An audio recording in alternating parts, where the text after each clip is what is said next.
আপনি চিন্তা ভাবনা করছেন যে ঢাকার কোনো দর্শনীয় স্থান আপনি বেড়াতে যাবেন এবং তার আগে দেখে নিন সেসব জায়গায় ট্রাফিক জ্যাম বেঁধে আছে কিনা। চলুন যাই দেখি সেই প্রসেসটাকে। এরকম সুন্দর সুন্দর আরো ভিডিও পেতে আইডিটাকে ফলো রাখুন এবং লাইক কমেন্ট শেয়ার করতে যেন ভুলবেন না। প্রথমে আপনি আপনার ফোনের যে গুগল ম্যাপটি ওপেন করবেন।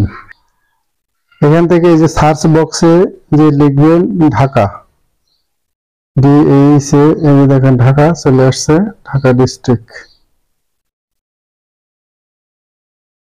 তারপরে এই যে আইকনটির উপরে ট্যাপ করবেন। তারপরে এই যে ট্রাফিক, এখানে ট্যাপ করবেন। তারপরে এই যে দেখুন এই যে ঢাকার ভিতরে এই যে লাল দাগগুলো যে দেখতে পাচ্ছেন, এইগুলো জ্যাম আছে। এইসব জায়গাগুলো এড়িয়ে চলতে পারলেই আপনি এই জ্যাম থেকে মুক্ত হতে পারবেন। That's okay.